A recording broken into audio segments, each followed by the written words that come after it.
Got the idea? Okay, Okay, yeah. try it. First, look down the black line until you see the white stick That one? right above. There? That one right there. Okay. Okay, so I Okay, just now- have to move this? Right, just move that now until you can see the bottom part of the stick in the mirror right here. Okay. Okay, there it is.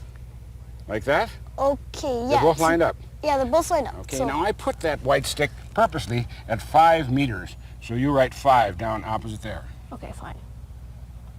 Okay? Now you see way out there, there's a tree with a red tape that I put on it? Okay. Try the same thing with that. Okay. So I just have to put this on. Put the red mark with the red tree right there, and now move that stick and tell me what you see. Okay. I can't see. Okay, I can see the tree now. Coming in? Yeah.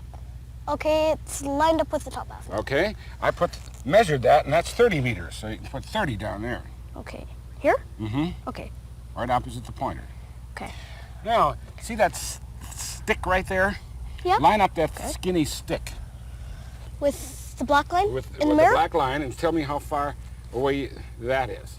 Okay. Okay, there's the ball. Okay, I put that one exactly 10 meters away. So you can write 10 there. Okay, right there? Right there. Okay. Now you see there's a tree out there with black tape on it. Okay, yeah. You're going to have to tell me how far away that one is. Okay. I better try this. What are you doing now? Okay. So the black line is right under the tree. Right over there. Okay. So I just got to match the bottom half with the top half. Okay. Okay. Got it all lined up? Okay, yeah. Here's 5 meters. There's 10 meters. There's 30 meters. Where do you think the pointer is? Okay. 20? 20 meters, yes. I measured it, and that's it exactly. And notice, by Okay. the way, the further out we got, the smaller and the closer and closer the marks would be. Okay, so if there was a tree way out there. Right there, it would hardly move up here at all. Okay, so you just have to push this Way like that. way forward. And So several years ago, there was a TV show called Mr. Wizard. And you saw a little clip of it there with Mr. Wizard and little Timmy. And they were playing with a rangefinder. Now, the basic operating principle of the rangefinder is trigonometry. And what I want to get across to you, I guess, as we move forward, is that all the math you've learned so far is designed so that you can understand how the real world operates. The real world is mathematical. So when we talk about force, or we talk about volume, or we talk about angles, those are things in the real world that we can calculate. The ancient Egyptians and the Babylonians used trigonometry to build these giant structures. I'm sure you've seen the pyramids. Have you ever wondered how they figured out how to set the base, or how to calculate the angles that they were going to make these pyramids? Well, they did it using trigonometry, and we've actually found some ancient writings where they're calculating things. So trigonometry is a Greek word, or at least has a Greek root.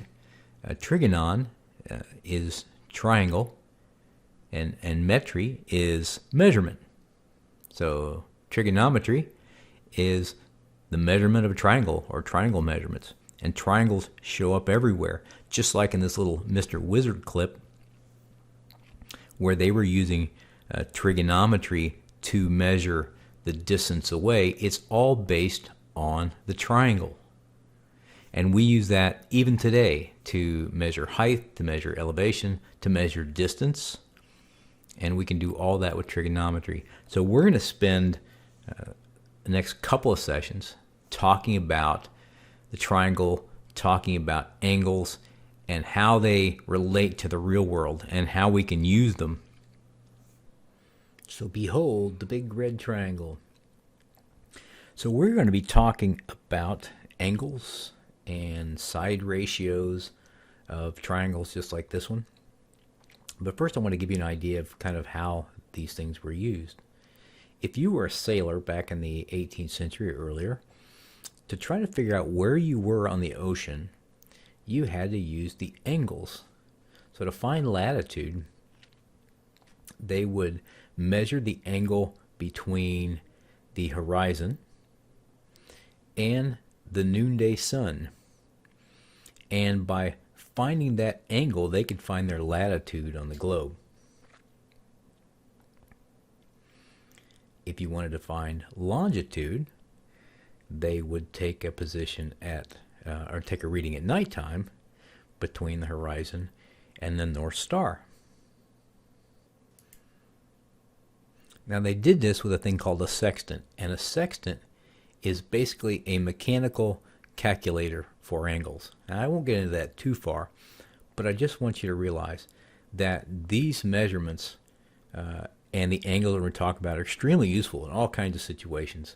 Fortunately, we don't have to navigate with a sextant anymore, but we do use it a lot, especially in construction trades, and I'll try to highlight some of those. All right, so we're going to be talking about right triangles. Let's just start right now. So to show us a right triangle, we have a 90-degree angle here.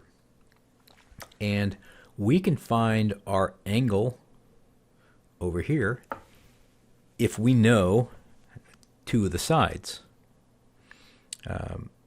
We're going to have to use some trigonometry. We're going to have to use some trigonometry in addition to those sides. But let's say we know the opposite side. For instance, if we want to know what this angle is, and we'll call this theta. If we want to know what this angle theta is, we need to know the length of at least two of the sides. And then we can use a trigonometric function to actually compute the angle. And I'll give you an idea of what I'm talking about. You're familiar with sine. So when we talk about the sine, we're talking about the opposite side over the hypotenuse. So our opposite side is going to be this one. This is the opposite. And why is it opposite? Because it's opposite of the angle. The hypotenuse we already know, right? It's that long angle, or the longest angle on our triangle. So let's see if we can't find a couple of those lengths. So we've got an opposite side of 2 meters, and we've got a hypotenuse of 2.83 meters. And we said that we could find the sine if we knew the opposite over the hypotenuse. So let's pop up our handy dandy calculator here. And we said the opposite side was 2 meters. And we're going to divide that by 2.83. So we came up with 0.7067. So this number doesn't really tell us much about the angle.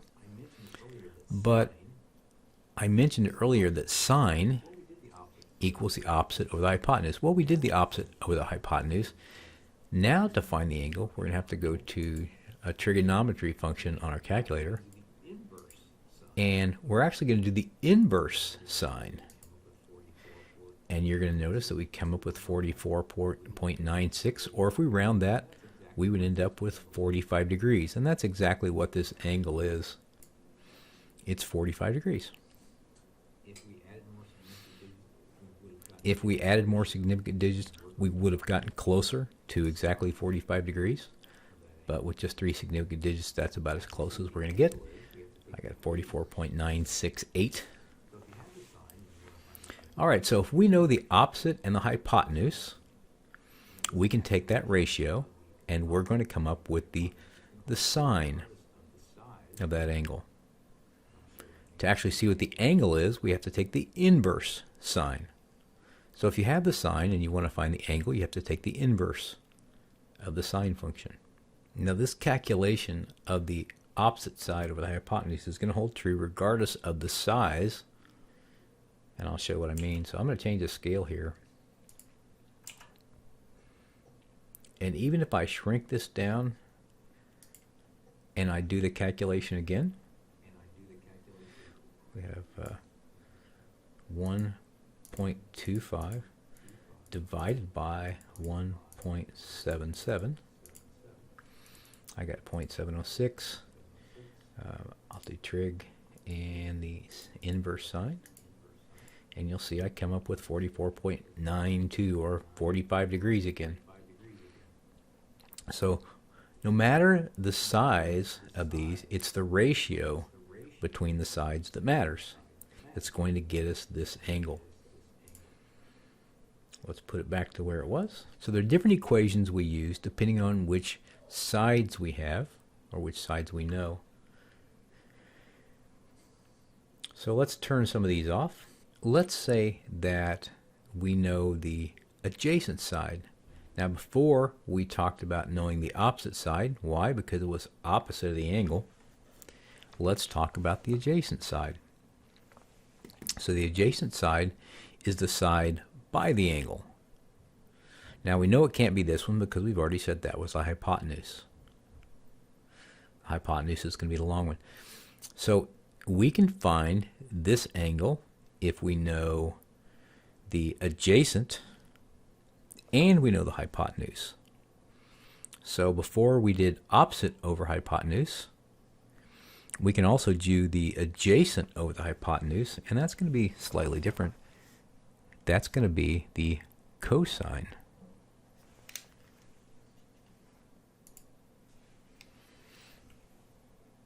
So if we know the adjacent side, and of course it's the side that's adjacent to this angle, and it's 2 meters.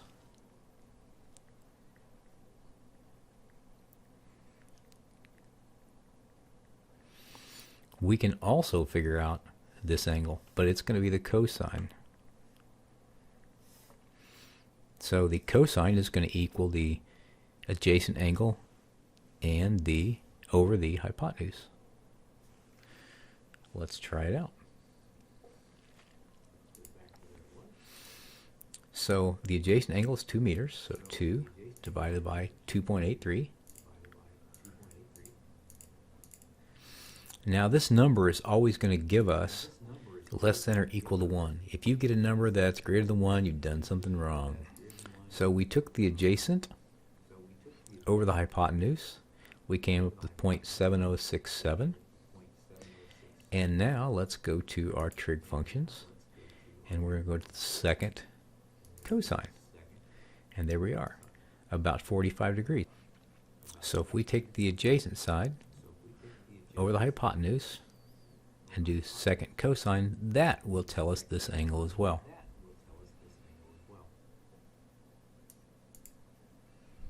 And finally, we can also do it by, if we know the adjacent side and the opposite side.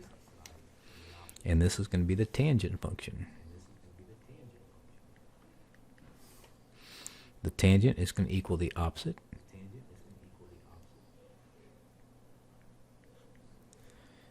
over the adjacent. Let's give it a try. So both of these sides are 2. So 2 divided by 2 is going to be 1. Right? 2 divided by 2. Now the tangent function sometimes will come up larger than 1, unlike the sine and cosine. Let's go to trigonometry. And we need the inverse tangent to tell us what these numbers mean. So this 1, if we take the inverse tangent, will tell us the angle.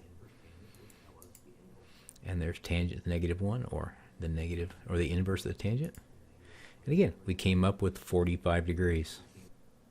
All right, so let's talk about this again, and then we'll get on to doing some actual problems. So if you know the angle is 45 degrees, for instance, you can go to your calculator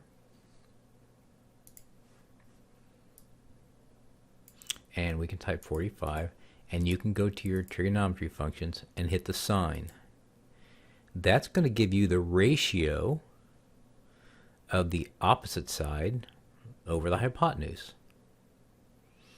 So if you wanted to get a 45-degree angle and you've got a couple of boards, what you could do is go to your calculator, find this number, 0.707, and for instance, you could take whatever height that you wanted,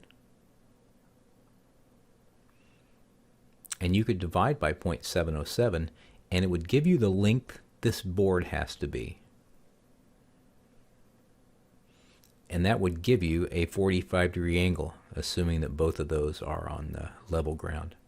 And if you know, for instance, the opposite and the adjacent side, you can come up to your tangent formula and just hit divide your opposite over adjacent and take the inverse of the tangent function, and that will actually go from ratio to degrees. So if you take the degrees and you hit the function, we'll say tangent, that's going to change it to a ratio. But if you have the sizes already and you do that math, if you hit inverse tangent, that's going to give you degrees. So we can go from degrees to ratio, or from ratio to degrees, by either using the function or the inverse of that function. I hope that made it clearer and not more confusing. So let's figure out the sine, cosine, and tangent for our angle theta here. So what do we know? Well, we know all three sides, so we can definitely do all those. We just need to pick one. Let's start with the sine function. So we know the sine of theta is going to equal the opposite over the hypotenuse. And we know that this angle, this side is the opposite of our angle. So this is the opposite side. We know this is the long one, so this is going to be our hypotenuse. And this is adjacent to our angle, so this is our adjacent side. So if we do the sine, we just need the opposite and the hypotenuse. So let's throw those in our calculator here.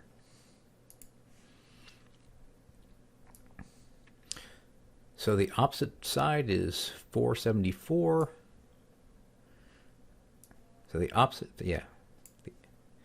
4.74 divided by the hypotenuse, 7.51.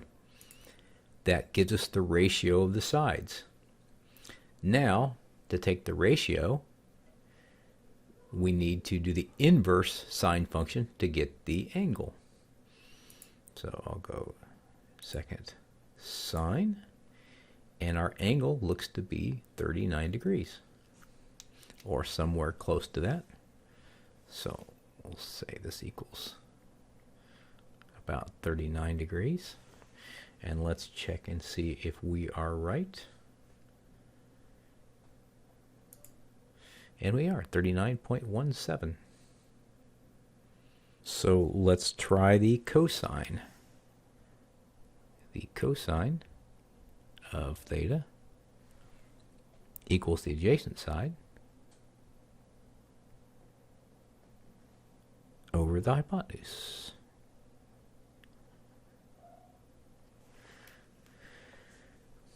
So our adjacent side is 5.82.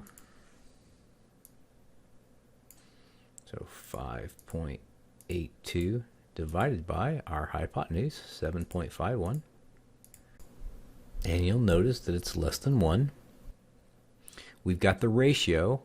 Now to go from ratio to angle, we are going to go trigonometry, second, and cosine.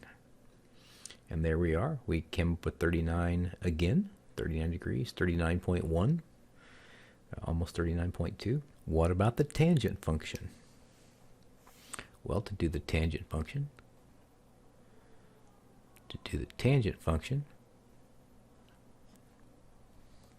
that's going to be the opposite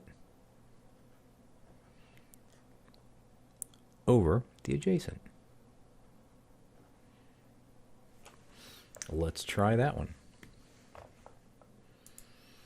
So the opposite side we said was 4.74.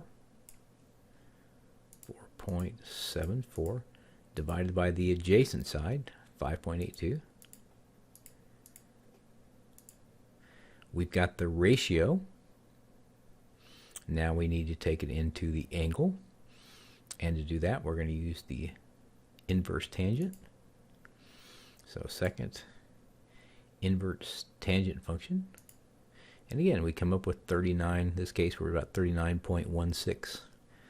But in all these, we came up with relatively closely to 39.1 or 39.2 rounded.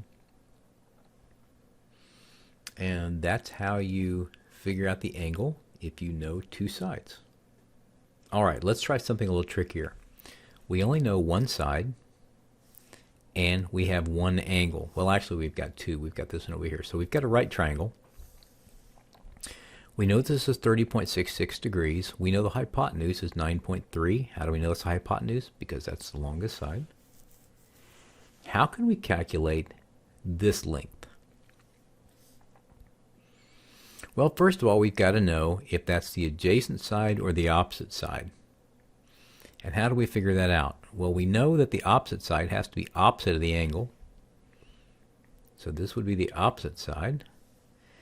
And we know the adjacent side has to be right next to the angle, so this would be the adjacent side. All right, so what do we know? We know the hypotenuse, and we want to know the adjacent side, and we know the angle.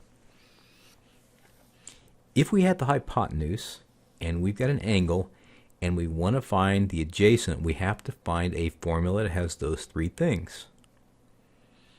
So what do we have? Well, we've got the cosine of theta equals the adjacent over the hypotenuse. And we can manipulate that around to have it give us the adjacent side. And how do we do that? Well, we multiply both sides times the hypotenuse, and we end up with the cosine of theta times the hypotenuse equals the adjacent. So let's figure that out.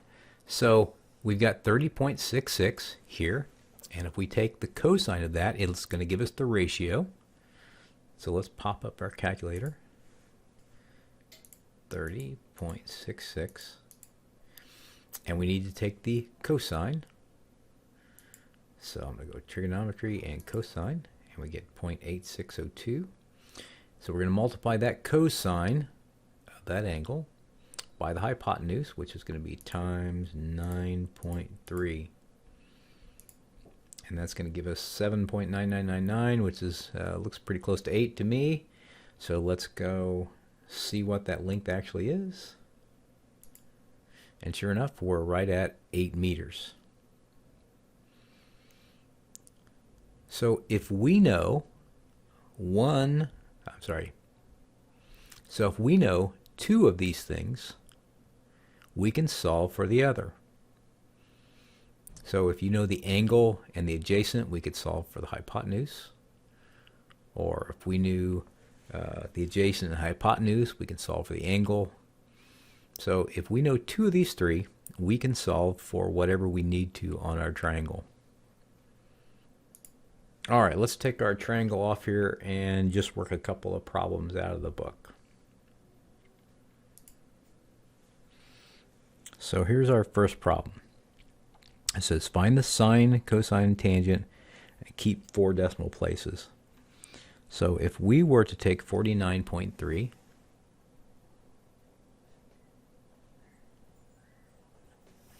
and we were going to find the cosine, the sine, and the tangent, how would we go about doing that?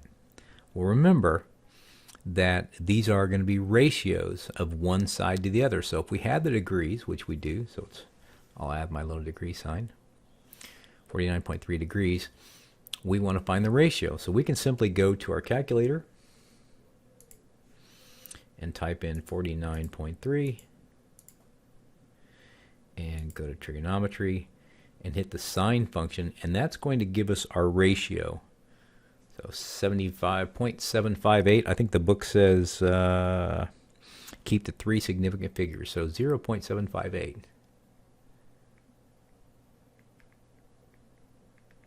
is our ratio. What about for the cosine? So we take 49.3 and go to trigonometry and go to cosine, and we get 0.652.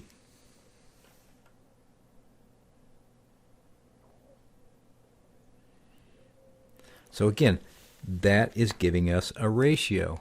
What does the cosine give us a ratio of? Well, it gives us the ratio of the adjacent side to the hypotenuse. And finally, we'll do the same thing with the tangent.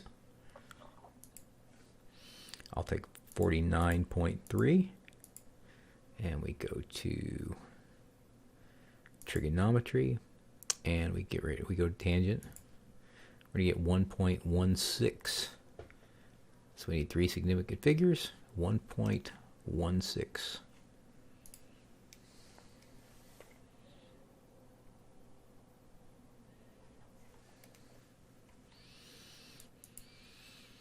And one last thing I want to put out there, because they're going to ask you that on questions 10 through, looks like 15 on page 211, is the inverse tangent is the same as the arc tangent. So if you hear inverse tangent or tangent -1, it's the same thing as somebody calls it the arc tangent. They're exactly the same thing. The same way with the sine. Arc sine and the inverse sine are the same thing. And cosine, if we have the arc cosine, that's the same thing as the inverse cosine. All right, I hope you found that helpful. If you get any questions, feel free to ask.